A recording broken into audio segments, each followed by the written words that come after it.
Everyone, this is Arshad. आप सभी को मेरी तरफ से एक प्यार भरा सलाम। Let us an energetic and warm welcome to our YouTube channel let us crack MDCAT. तो डियर स्टूडेंट्स, लास्ट टाइम हमने इलेक्ट्रोमैग्नेटिक इंडक्शन का टॉपिक इंट्रोड्यूस की तरह से पढ़ा था, लेकिन आज हम किसी इम्पॉर्टेंट फीचर की तरफ चलते हैं। इलेक्ट्रोमैग्नेटिक इंडक्शन के लॉज कौन से हैं। उसमें इलेक्ट्रोमैग्नेटिक इंडक्शन के लॉज में फर्स्ट लॉ आता है फैराडेज लॉ। दूसरा लॉ हमारे पास होगा लेंज़ लॉ, लेकिन वो लेंज़ लॉ भी ड्राइव होगा फैराडेज लॉ से। तो मैथमेटिकली जब फैराडेज लॉ को कंप्लीट करेंगे उसमें ड्राइव हो जाएगा लेंज़ लॉ। तो इसलिए हम चलते हैं firstly Faraday's law of electromagnetic induction की तरफ। Faraday's law of electromagnetic induction क्या कहता है? Faraday's law of electromagnetic induction. इससे पहले हमने इलेक्ट्रोमैग्नेटिक इंडक्शन को इंट्रोड्यूस किया था कि इलेक्ट्रोमैग्नेटिक इंडक्शन एक रिवर्स प्रोसेस होता है इलेक्ट्रोमैग्नेटिज्म का। अब इलेक्ट्रोमैग्नेटिज्म में क्या होता है कि इलेक्ट्रिक फील्ड की वजह से मैग्नेटिक फील्ड प्रोड्यूस होती है, लेकिन इसका रिवर्स क्या होगा कि मैग्नेटिक फील्ड की वजह से आया करंट प्रोड्यूस होता है कि नहीं। यहाँ पर इलेक्ट्रोमैग्नेटिक इंडक्शन ये प्रूफ करता है कि हाँ, इलेक्ट्रिक फील्ड मैग्नेटिक फील्ड की वजह से प्रोड्यूस होती है। और ये जो फैराडेज लॉ होता है कि इलेक्ट्रिक करंट जो प्रोड्यूस होता है मैग्नेटिक फील्ड की वजह से, वो किस चीज़ों पर डिपेंड करता है, किस फैक्टर्स पर डिपेंड करता है, आज हम वो क्लियर करेंगे। इलेक्ट्रोमैग्नेटिक इंडक्शन के अंदर फैराडेज लॉ कहता है कि जब आप किसी कॉइल के अंदर नंबर ऑफ टर्न्स बढ़ा देंगे और उसको टाइम पेरिंग मैग्नेटिक फील्ड के अंदर रखेंगे तो उसमें पहले ईएमएफ इंड्यूस होगा, और जब वो कॉइल या कंडक्टर एक क्लोज लूप बनाएगा, क्लोज सर्किट बनाएगा, तो वो हमारे पास इंड्यूस करंट भी प्रोड्यूस करेगा। तो यहाँ पर Faraday's law of electromagnetic induction को डिफाइन करते हैं कि डेफिनेशन के मुताबिक इसके दो स्टेटमेंट्स बनेगी। एक स्टेटमेंट ये होगी कि एवरेज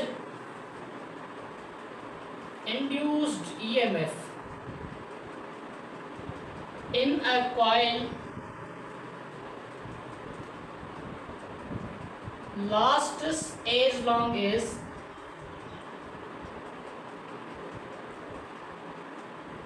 फ्लक्स लिंक चेंज, या आप ऐसे कह सकते हैं कि लिंकिंग फ्लक्स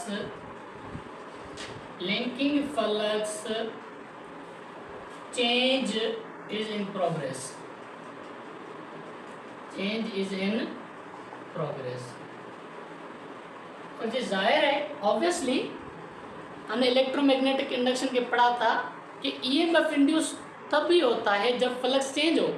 एक होता है फ्लक्स, दूसरा होता है फ्लक्स चेंज। कहीं पर क्वेश्चन आ जाए कि there is a maximum flux what will be induced EMF, यहाँ पर ईएमएफ इंड्यूस नहीं होगी क्योंकि फ्लक्स चेंज की बात नहीं है, फ्लक्स मैक्सिमम और मिनिमम की बात है। फ्लक्स मैक्सिमम हो या मिनिमम हो, चेंज नहीं हो रहा तो ईएमएफ भी इंड्यूस नहीं होगा। यहाँ पर हम फ्लक्स चेंज की बात करेंगे। किसी कंडक्टर या कॉइल के अंदर टाइम वेरिंग मैग्नेटिक फील्ड की वजह से अगर लिंकिंग फ्लक्स चेंज हो रहा है तो फिर ईएमएफ इंड्यूस होगा। तो यहाँ पर हम फ्लक्स लिंकेज चेंज की बात करेंगे। तो फ्लक्स चेंज जब तक होता रहेगा तो ईएमएफ इंड्यूस होती रहेगी, और उसके साथ साथ इंड्यूस्ड करंट तब बनेगा जब वो कॉइल क्लोज सर्किट बनेगा। यहाँ पर हम दूसरी स्टेटमेंट भी लिख देते हैं, फिर इस डेफिनेशंस को मैथमेटिकली प्रूफ करते हैं और मैथमेटिकली समझते हैं। तो यहाँ पर दूसरी स्टेटमेंट ये है कि average induced EMF is directly proportional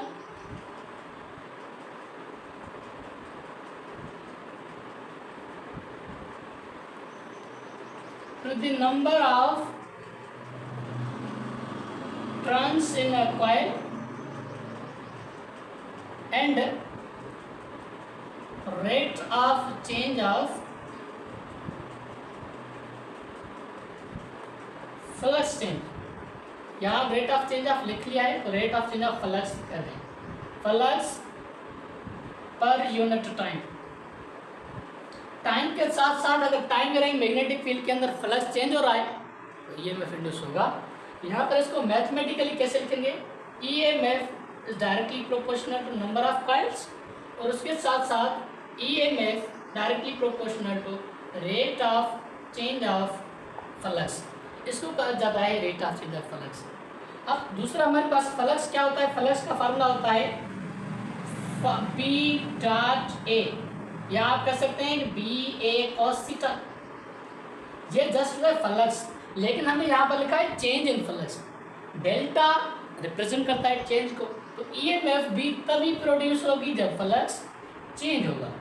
nice. अब इन दोनों इक्वेशंस को जब मर्ज करेंगे तो ये कांस्टेंट प्रोपोर्शनलिटी n ही रहेगा, तो EMF का फार्मूला रहेगा negative of number of turns multiplied by rate of change of flux. ये जो नेगेटिव साइन है इसको बहरहाल छोड़ दें, जब हम दूसरी लॉ ऑफ इलेक्ट्रोमैग्नेटिक इंडक्शन पढ़ेंगे यानी लेंज़ लॉ, तो वो इसकी एसोसिएशन दिखाता है। तो यहाँ पर हम जस्ट पढ़ेंगे EMF directly proportional number of turns, EMF directly proportional to rate of change of flux. अब ये rate of change of flux, तो हम यहाँ पर या तो फ्लक्स चेंज करेंगे फील्ड को चेंज करने से, या तो फ्लक्स चेंज करेंगे एरिया ऑफ कॉइल चेंज करने से, या तो फ्लक्स को चेंज करेंगे फील्ड और वेक्टर एरिया या प्लेन एरिया के बीच में एंगल को चेंज करने से। यहाँ पर जब हम फ्लक्स की चेंज लिखते हैं तो फ्लक्स को चेंज करने से 3 तरीके। नंबर 1 है change in magnetic field, number 2 है चेंज इन एरिया, नंबर 3 है चेंज थीटा यानी कि angle between area of coil and magnetic field, magnetic field और एरिया के बीच में फ्लक्स। अब थीटा के बुनियाद पे बात करेंगे, अगर प्लेन ऑफ कॉइल परपेंडिकुलर है मैग्नेटिक फील्ड के साथ, एक होता है प्लेन, दूसरा होता है जस्ट वेक्टर एरिया। एक प्लेन एरिया होता है, दूसरा वेक्टर एरिया होता है। तो फ्लक्स चेंज मैक्सिमम तब होगा जब वेक्टर एरिया मैग्नेटिक फील्ड के साथ पैरेलल होगा,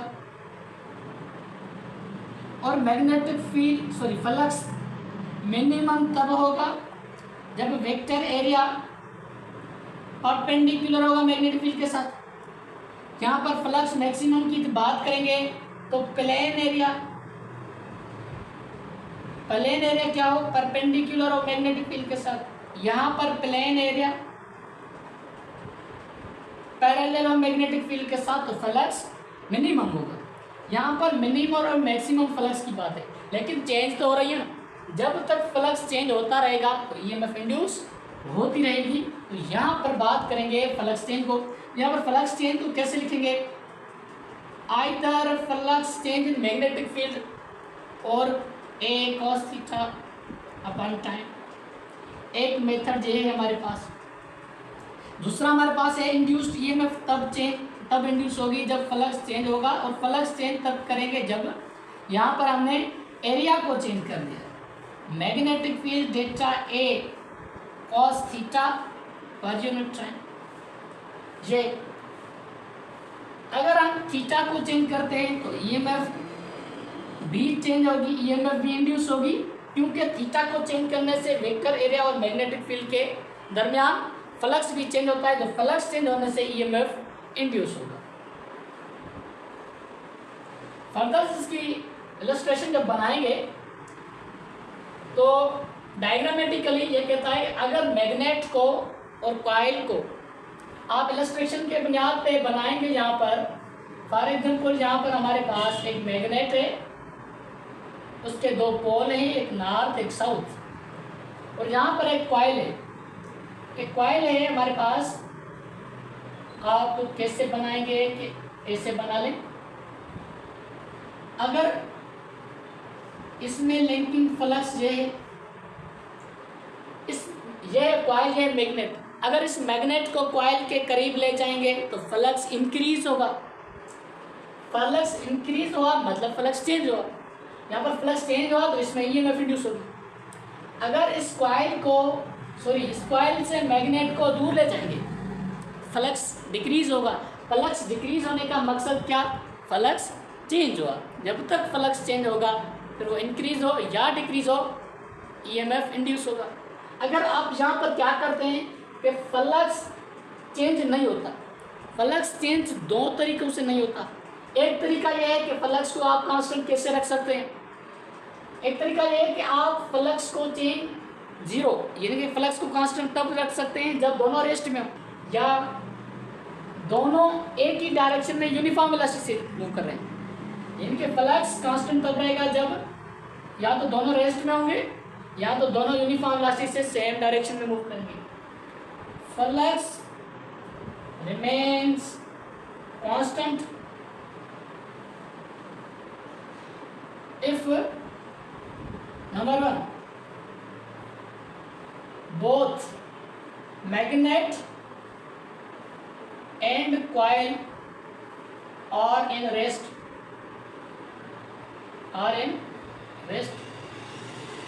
number two both यानी कि magnet and coil are moving in the same direction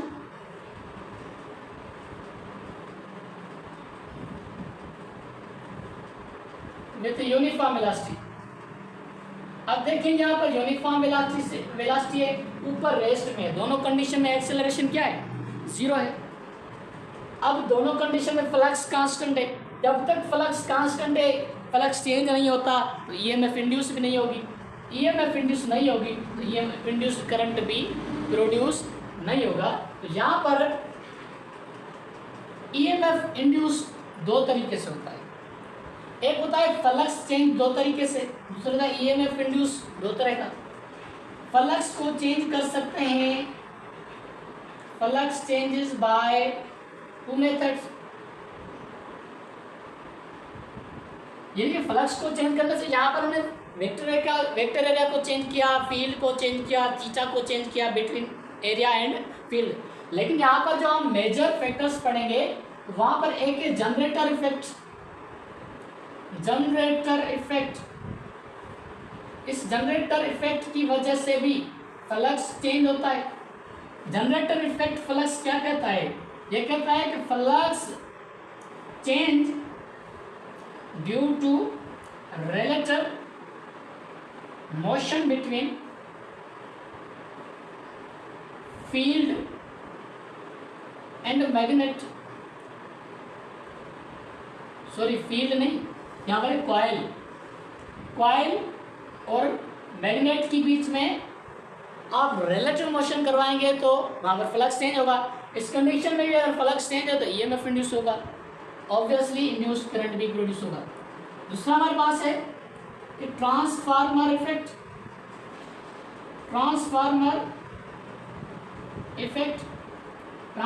effect भी ये कहता है कि फ्लक्स चेंज होता है, फ्लक्स चेंज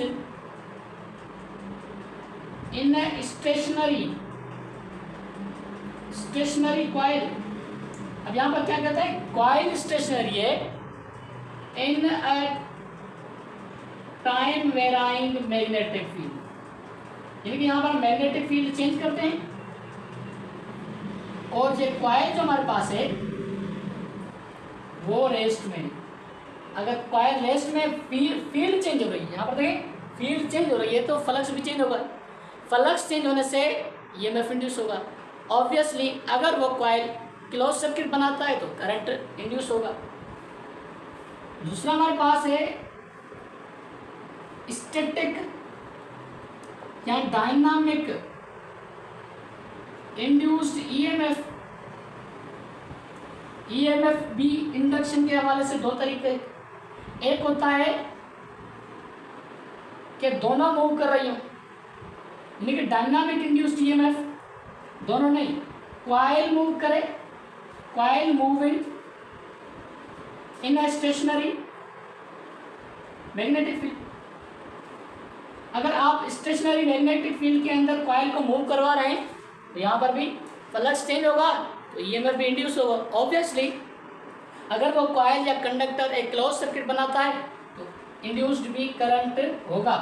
दूसरा हमारे पास है statically induced EMF. Statically induced EMF, अगर आप क्या करते हैं, टाइम वेरिंग मैग्नेटिक फील्ड के अंदर कॉइल को रेस्ट में रखते हैं। If coil is in rest in time varying magnetic field, फिर भी यहाँ पर मैग्नेटिक फील्ड चेंज हो रहा है और कॉइल भी मूव कर रहा है, सॉरी कॉइल कांस्टेंट है, सॉरी रेस्ट में है, तो इंड्यूस्ड ईएमएफ क्या होगी, स्टैटिकली होगी। ये चीज़ें थी कि हम इलेक्ट्रोमैग्नेटिक इंडक्शन के फर्स्ट लॉ यानी फैराडेज लॉ के मुताबिक इंड्यूस्ड ईएमएफ प्रोड्यूस किया है किसी कॉइल और कंडक्टर के अंदर, वो भी फ्लक्स के चेंज के साथ। अगर फ्लक्स जब तक चेंज होता रहेगा तो ईएमएफ इंड्यूस होती रहेगी, और करंट भी इंड्यूस होगा तब तक जब तक ईएमएफ इंड्यूस होगा, या ऐसे कह सकते हैं कि फ्लक्स चेंज होगा। और याद रखें, इंड्यूस करंट प्रोड्यूस नहीं हो सकता अगर कि वो कंडक्टर या कॉइल क्लोज सर्किट ना बनाए। क्लोज सर्किट नहीं बनाएगा, इंड्यूस ईएमएफ तो होगा लेकिन इंड्यूस करंट नहीं होगा। तो यहाँ पर हम दूसरी बात यह भी कर सकते हैं कि जो करंट और ईएमएफ इंड्यूस होते हैं तो वो कॉइल के रेजिस्टेंस पर उसकी डिपेंडेंस कैसे है, वो आप ये बात समझ लें, लिखने की ज़रूरत नहीं है कि जो ईएमएफ इंड्यूस होती है ना, वो एक वोल्टेज होता है, पोटेंशियल डिफरेंस होता है, और जो पोटेंशियल डिफरेंस होता है ना, वो रेजिस्टेंस पर डिपेंड नहीं करता कॉइल के अंदर। और जो इंड्यूस करंट होता है वो करंट के कंडक्टर के रेजिस्टेंस पर डिपेंड करता है। तो दूसरे टर्म्स में जहाँ पर इंड्यूस्ड ईएमएफ पड़ा, इंड्यूस करंट पढ़ेंगे, और इसके अलावा इंड्यूस चार्ज भी पढ़ेंगे, जो दूसरे टर्म्स हैं हमारे पास। अब Faraday's law of electromagnetic induction को डायग्रामेटिकली एक इलस्ट्रेशन बनाते हैं कि आप ऐसे माने कि एक दो रेल्स हैं और ये दो रेल्स हैं एक दूसरे के साथ कनेक्टेड है किसी गैल्वानोमीटर के साथ। ये है हमारे पास गैल्वानोमीटर जो हमने फार्मूला ड्राइव किया था, यहाँ पर फार्मूला यहाँ पर ड्राइव करते हैं इस डायग्राम के अंदर। इस डायग्राम के अंदर दो रेल्स के बीच में magnetic field directly into the page है, और इस इनटू द पेज वाली मैग्नेटिक फील्ड के अंदर एक कॉइल है या कंडक्टर है, आप मान लें कि वो मूव कर रहा है। पहले कंडक्टर जहाँ पर है उसकी वेलोसिटी है 0, और फिर ये कंडक्टर इस टाइम वेरिंग मैग्नेटिक फील्ड के जो डायरेक्टली इनटू द पेज है उसके अंदर इसकी वेलोसिटी इस डायरेक्शन में जो कि टच कर रहा है मैग्नेटिक फील्ड को, यानी कि वेलोसिटी और मैग्नेटिक फील्ड के डायरेक्शन के बीच में एंगल क्या है 90 डिग्री। 90 डिग्री जब तक होगा तो वो मैग्नेटिक फील्ड को कट करेगा, और जब तक कट करेगा इसमें मोशनल ईएमएफ प्रोड्यूस होगा। ये जो इंड्यूस्ड ईएमएफ पढ़ रहे हैं वो भी दरअसल मोशनल ईएमएफ होता है। यहाँ पर वीएफ नॉन जीरो होता है, यहाँ पर इनिशियल वेलोसिटी 0, यहाँ पर फाइनल वेलोसिटी नॉन जीरो। तो इसने पहले डिस्टेंस कवर किया था, ये पहले था डिस्टेंस कितना, पहले था हमारे पास डिस्टेंस x1, और ये जो टोटल डिस्टेंस होता है वो x2 होता है। इसने कितना कवर किया, x2 माइनस x होगा, यानी कि net difference net displacement is equal to x2 minus x1, या आप delta s is equal to s2 minus s1, या आप इसे कह सकते हैं delta l is equal to l2 minus l1, आप कह लें ये। लेकिन इसकी जो इस कंडक्टर की जो एक्चुअल लेंथ होती है वो होती है l। मोशनल ईएमएफ का फार्मूला हमारे पास होता है VBL, पहले नेगेटिव VBL होता है वो लेंज लॉ के मुताबिक, लेकिन यहाँ पर हम जस्ट फार्मूला के हिसाब से VBL लिखते हैं। वेलोसिटी क्या होता है, मैकेनिक्स के अंदर जब पढ़ते हैं तो वेलोसिटी होता है rate of change of displacement per unit time.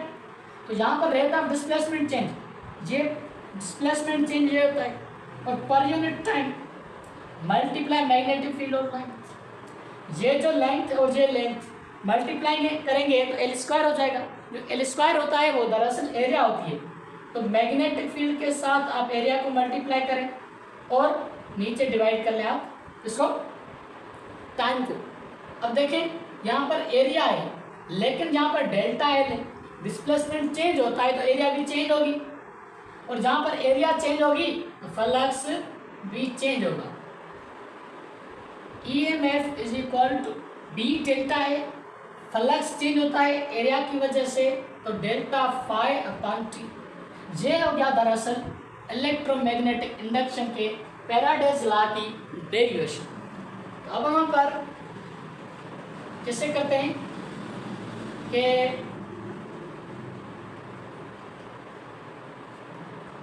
Derivation for electromagnetic induction के अंदर induced charge, induced current, induced electric field. यहाँ पर पहले हमारे पास है इलेक्ट्रिक फील्ड।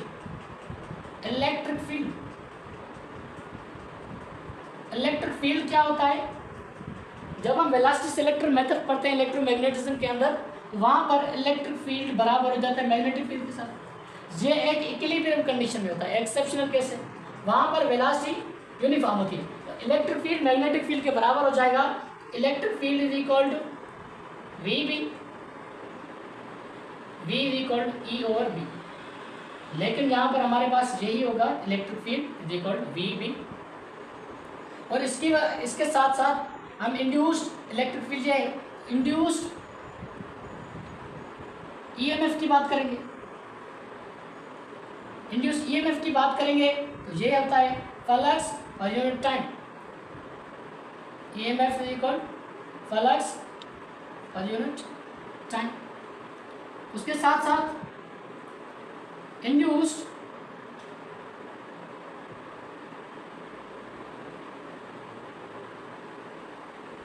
और ये जो फ्लक्स है ये इलेक्ट्रोमैग्नेटिक इंडक्शन के फॉर्मूले से, फैराडेज लॉ से। और जस्ट जो इंड्यूस्ड ईएमएफ होगी उसको हम ऐसे भी रिप्रेजेंट करते हैं, VBL। इंड्यूस्ड करंट की बात करेंगे, इंड्यूस्ड करंट क्या होता है? I is equal to V over R. और V और जो R ये होता है वो दरअसल कैसे होता है? Delta phi over delta T, और ये रेजिस्टेंस। आप इसको इंड्यूस्ड करंट बनेंगे। अब अगर इंड्यूस्ड चार्ज की बात करेंगे, इंड्यूस्ड चार्ज की बात करेंगे, इंड्यूस्ड चार्ज होगा हमारे पास I is equal to Q T, या Q is equal to I over T, Q is equal to I into T. ये इंड्यूस्ड चार्ज है। इंड्यूस्ड चार्ज की बात करेंगे तो करंट की वैल्यू यहाँ पर पुट करेंगे कि delta phi over T R into T. क्या होगा? डेल्टा फाई टी आर, ये होगा इंटू टी, ये होगा ये होगा phi is equal to charge induced is equal to rate of change of flux. अब rate of change of flux नहीं रहेगा, ये रहेगा change in flux upon time upon resistance. अब देखें, चार्ज का यूनिट होता है कूलम, फ्लक्स का यूनिट होता है वेबर, रेजिस्टेंस का यूनिट होता है ओम। यानी कि 1 weber per ohm is equal to 1 coulomb charge. ये बातें, ये माइक्रो बातें हैं, किसी कहीं टेस्ट के अंदर, टेस्ट पॉइंट ऑफ व्यू से ये इंपॉर्टेंट है, या PMC में ये क्वेश्चन आ सकता है। लास्ट टाइम किसी ईयर में आया था कि ये क्वेश्चन जो ड्राइव होता है इंड्यूस्ड चार्ज का फार्मूला, तो उसका यूनिट आप याद रख लें, क्योंकि ये टोकन टाइप क्वेश्चन हैं, ये रटे वाली बातें हैं, ये याद करनी है। लेकिन ये जो पढ़ा हमने कंसेप्ट था, ठीक है। So wish you best of luck. I think you are understood well. Thank you so much.